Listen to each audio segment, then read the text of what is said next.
Today on episode 87, I'm diving into organization. Now, I know that there are many of you that are far more organized than I am, but I really wanted to help the rest of us that are too frazzled or maybe absent-minded to be that way. Through a lot of trial and error, I've been able to keep my organization in check and at a manageable level, and I wanted to share some tips I've learned along the way. So if you're feeling like you're wasting so much time trying to find where things are or keep up with all of the non-teaching tasks that seem to suck up your day, you definitely want to listen in on this. Welcome to the Teachers Need Teachers podcast, where we help new and beginning teachers navigate through those crazy first years of teaching so you can maintain your sanity and personal life. Here's your host, Kim Lapre. Welcome to the Teachers Need Teachers podcast, a proud member of the Education Podcast Network. I'm your host, Kim Lapre, and this is the podcast for new and beginning teachers who don't want to just survive those first few years, but actually thrive. Thank you so much for being here today. I really appreciate you. I know some of you come week after week and you have no idea how much that means to me. And if you're new, welcome. I hope you find some tips from this podcast that will make it easier to figure out this whole teaching thing as a new teacher. Now, I wanted to announce that this is going to be my last new episode for this year. I'm going to take a break for the holidays and we'll be back on December 30th. In the meantime, I'm going to be releasing my most popular and practical episodes that I think will help you during this crazy rush to winter break. So it's really important that if you're not a subscriber yet, that you hit that follow or subscribe button so that you won't miss my first episode back. This episode is brought to you by the New Educator Weekend South in San Diego. From December 6th through the 8th, the California Teachers Association is holding a conference just for new teachers, and the deadline for the discounted rate for the hotel is Thursday, November 21st, so you definitely want to hurry up and register ASAP. Now, why should you go to this conference? First, the registration fee is only $49 if you're a CTA member and $10 if you're a student CTA member. This gets you the conference session, Friday dinner, Saturday breakfast and lunch, and Sunday brunch. I don't know if you've tried going to conferences, guys, but I have yet to attend one that is under $100, and this one includes meals. If you go, you can also earn up to 2 units of university credit from Cal State University Chico Department of Education for just $60 a unit. And also up to 15 hours of professional growth credit will be available at no cost for CTA members. Again, such a steal, and I know that teachers need those credits to move up on the pay scale. And finally, Nicholas Ferroni, who was named one of the most influential educators in America and one of the 100 making a difference, will be our keynote speaker on Saturday. He's definitely a sought-after expert on nationally known platforms, including ABC's The View, MSNBC, The Huffington Post, and more. And if you don't know him, then you're going to be excited when you hear him speak because he really pumps you up about teaching. So be sure to head over to teachersneedteachers.com/conference to sign up for the San Diego conference on December 6th through the 8th. Hi, I'm Steve Miletto from the Teaching, Learning, Leading K-12 podcast, a part of the Education Podcast Network, just like the show you're listening to now. Shows on the network are individually owned and opinions expressed may not reflect others. Find other interesting education podcasts at edupodcastnetwork.com. As I mentioned in the introduction, I'm not a very organized person by nature. Now, before you peace out because you don't want to take advice from someone like me, remember that the people that are hyper-organized don't understand why you can't get it together. I do understand and have battled with this, and because I've pushed past it, I'm exactly the person you should take advice from. And I actually got the idea of doing this episode from a listener named Alan, and Alan had reached out to me about being more organized as a teacher, and luckily, I can completely relate. So I wanted to give a shout out to Alan and also let you guys know that if you're feeling the same way, I can commiserate with you. So a lot of you really like planners, and I've seen so many people invest in those gorgeous Erin Condren planners. I personally love to buy planners. I remember going to Michael's and geeking out on the Happy Planner and all of the accessories that go with it. I bought washi tape, fun pens, cute little Post-its, and everything else that you can use to pimp out your planner. But here's the thing. I love to buy planners, but I never, ever use them. I'll try it for a month and then I'll stop using it. And I've invested literally hundreds of dollars over the years in planners that I never use. In fact, my daughter laughs at me when I ooh and ah over planners and literally pulls me away. She says, "Mom, you're not going to use it and you know it." And I'll say, "But look, it's so pretty. If it's that pretty, I'll use it." To which she'll reply, "When was the last time you used a planner for an entire year?" And she has a point. The last time I successfully used a planner was in college some 20 years ago. So yeah, buying a planner for me is a waste. Plus, I have to actually remind myself to use it. Doesn't that kind of defeat the purpose of having a planner? But if you're a diehard planner person and can use it, I highly encourage you to do so. Planners are such an effective tool for staying on top of things when there are so many balls in the air. I'm obviously not going to recommend a certain one because I can't stick to one, but I cast no judgment on how much or how little you spend on one. So what do I use instead? Technology.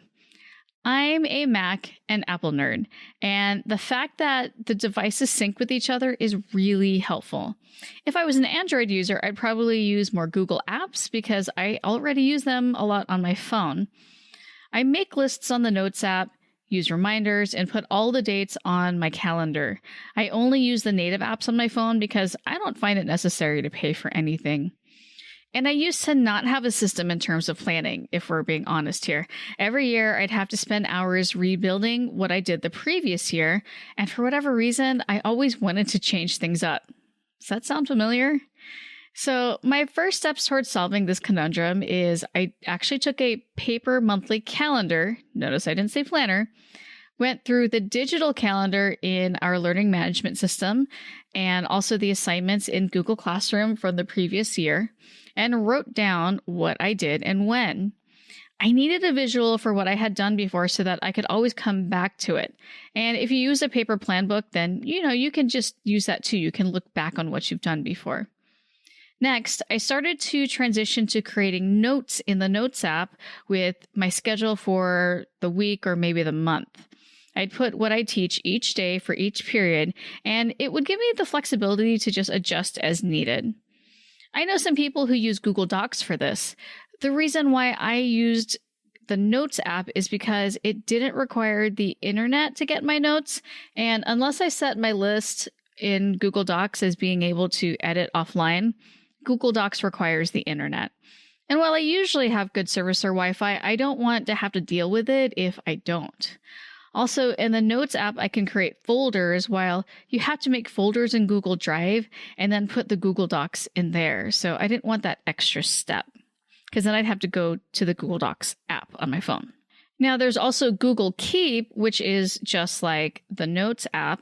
If I didn't have Notes, I'd probably be using Google Keep because it's very intuitive and it is a little bit easier to hyperlink to online files. This year, I'm trying out something new by putting the agenda for each day on a Google slide. And then every time we start a new quarter, I start a new Google Slides document. I hope that makes sense to you. So Google Slides is like PowerPoint, and I have one Google slide for the whole quarter, and then I start a new one and I label it quarter 1 and quarter 2. Now within quarter 1 or quarter 2, I have a slide for each day with the periods listed since I have more than one prep. I used to put the Google Drive links with the resources I used in the speaker notes section of each slide, but honestly, I've kind of slacked off on that part, but I'm going to catch up on that later on. I think it's going to make it a lot easier to just click on those links so I know exactly which resources I used on that day. In any case, this method so far has helped me stay organized, and ideally I can just reuse these slides next year, but just plug in new dates and new class periods. I'm basically trying to make it so that I don't have to do any planning next year unless I feel compelled to. I don't want to slave away at planning anymore, guys, just to be honest, especially if what I'm doing this year is effective. I mean, unless you hate what you did last year, you can just reuse everything with minor tweaks. That will save you a lot of time while also keeping you organized. And another way to cut down on planning the next year is to take notes after a lesson that you know needs to be better next time. For example, if you need more or less time on that lesson the next time you teach it, write it down. If the activity didn't help the kids learn what they needed to do, write that down so that you can find a replacement. So there's definitely work up front, but it means that with each subsequent year, it'll become easier and easier because you'll have a system down. The next part of being organized is actually in your classroom. I have a unique advantage this year in that I don't have my own room. And maybe you don't see that as an advantage, but let me tell you why. It might seem like a nightmare, but traveling to different rooms means that I have to be very strategic in terms of what I take with me. I've opted out of getting a teacher cart and basically have a few bags, and I've been more organized than ever before. So think about what it is that you really, truly need on your desk. I'm all for having photos of your family, friends, and pets, but maybe you could have that on the wall next to you. But do you really need all of those desktop organizational systems, the one that holds paper clips and pencils and other stuff directly on your desk? How often do you reach for what's in it? Can it have its own bin in a drawer so that you don't have to look at it all of the time and it'll free up desk space? So in terms of what's on your desk, try to keep it to things that you find yourself just reaching for frequently. This could be Post-its, pens, pencils, tape, stapler, and a pencil sharpener. The more stuff you pile on your desk, the less real estate you actually have to work with. If you can, take advantage of the drawers in your desk, and if you don't have any drawers, you can buy one of those rolling drawer systems for supplies, and you can put things like rubber bands and whiteboard markers, things like that in there that you're not constantly reaching for. But having a desk that is relatively clutter-free will help both your sanity and your level of organization. Now, let's talk about bins. I know a lot of teachers with a ton of bins that are filled with stuff they never use anymore. What's the point of that? The more stuff you have in your room, the less room you have for teaching. You don't need to cover every space with something, and in fact, too much clutter is also distracting for your students. So the more storage you give yourself in your room, the more likely you're going to fill it with things that you don't need anymore. This is not a time to be a hoarder. You want a classroom that promotes learning, not just storage of stuff that you can't part with. In my end of the year Sanity Saver course that I release in May, I have an exercise where you pack up your stuff in preparation for summer cleaning. This is the perfect time to get rid of stuff that you know you won't use because you haven't in a while. When I moved out of my classroom, I got rid of a lot of stuff and pared everything down to about 5 small boxes. And now that I've traveled and know exactly what I really need, I know that I'm going to get rid of even more stuff at the end of this year. But what if I get my own classroom again, you might ask? I still know that I don't need so much stuff to do a good job. You also want to think about where you put things down. This could be student work, paperwork or forms you have to fill out, mail, supplies for kids to use, things like that. Does the location of those items truly make sense? Are the bins for submitting work in an easily accessible place for students? Is your paperwork and mail pile somewhere where you won't look at it? Do you have stacks of items that are randomly pushed to the side of a table that will be dealt with eventually? Or maybe you even have stacks or piles or boxes of things and you don't even know what's in it. The reason why I ask this is that everything that a person can set down somewhere needs to have a purposeful place.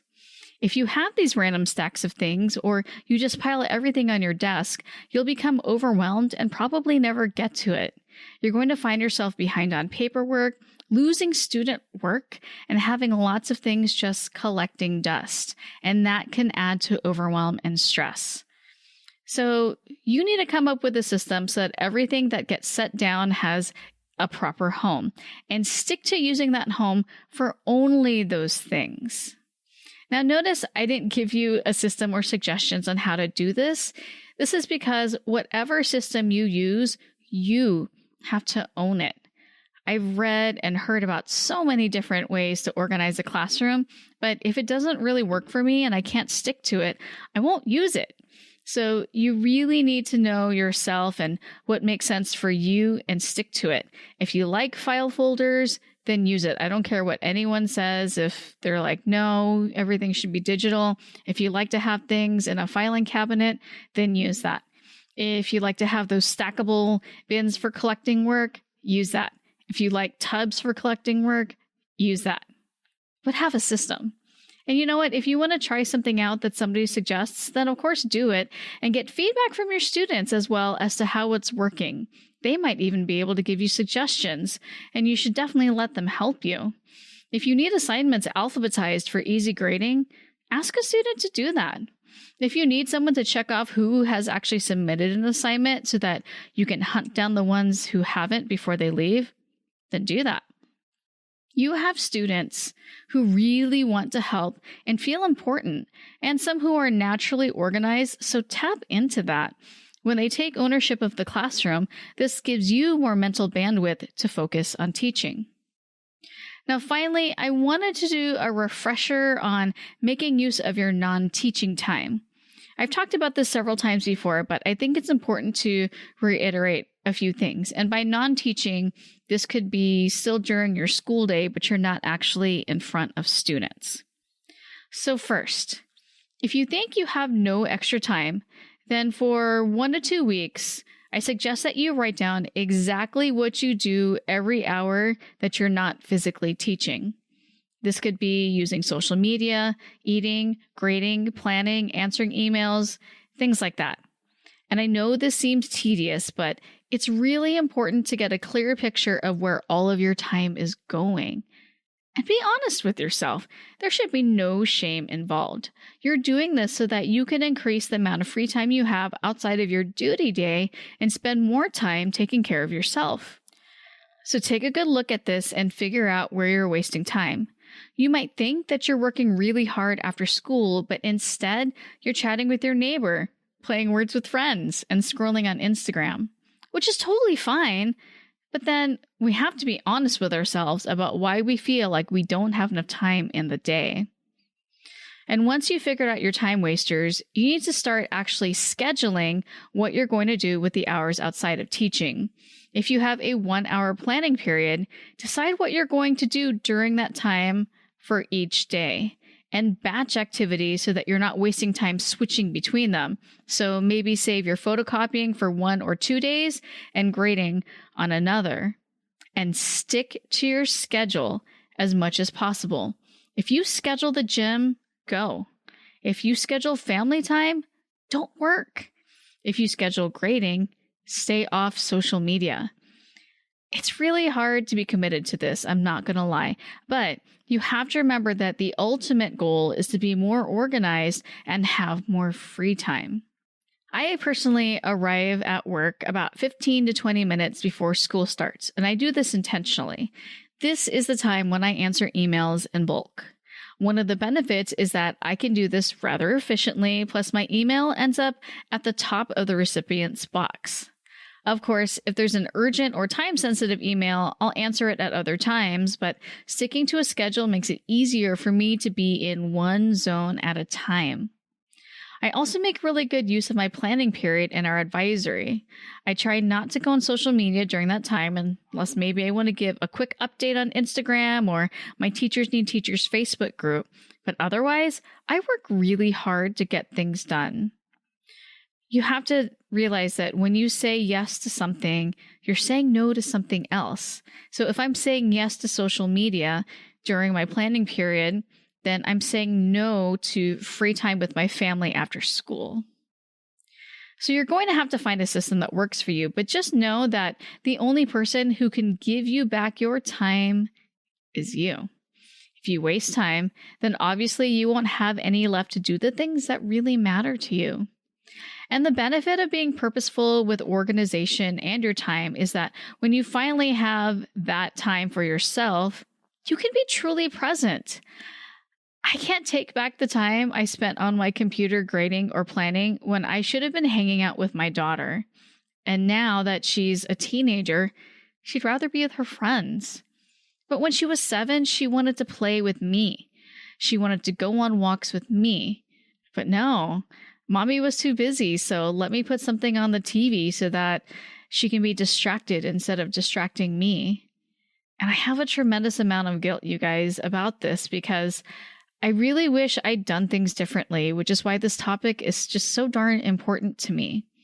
Now, maybe you don't have a child, but you can think of this the same way with the time you spend making friends, spending time with the ones you have, dating, cultivating other interests in a hobby, going to the gym and taking care of your body. Unless you're truly purposeful about organization, you can neglect a lot of important people in your life or miss opportunities for some really great memories. And maybe, you need a side hustle because you need more money, but you can't find the time. Staying on top of organization this way will allow you to do that successfully without burning you out. So I know I covered a lot of different tips, and I hope you can walk away with at least 1 or 2 strategies or mindsets to be more organized. I also have the transcript for this episode at teachersneedteachers.com/87 if you want to remember what I covered without listening to the episode again. And remember that I'm still going to be releasing episodes, but they're going to be the ones I did in the past that you guys have found to be the most useful. But if you don't want to miss out on my returning episode, be sure to hit that subscribe or follow button right now. And as always, please share this with your colleagues at Professional Learning Network. Share it on Twitter, Instagram, Snapchat, Facebook, and let other teachers know how much it has helped you. Most podcast apps make it really easy to share an episode. I don't know if you've seen that. There will be some kind of share or the 3 dots, and you click on it and it allows you to share. So let's work together to build a huge community of new teachers that are benefiting from the advice that I share each week. Thanks for hanging out with me today, you guys, and have a fabulous week. Thanks for listening to the Teachers Need Teachers podcast. Love this episode? Head over to Apple Podcast or Google Play to subscribe, rate, and leave a review.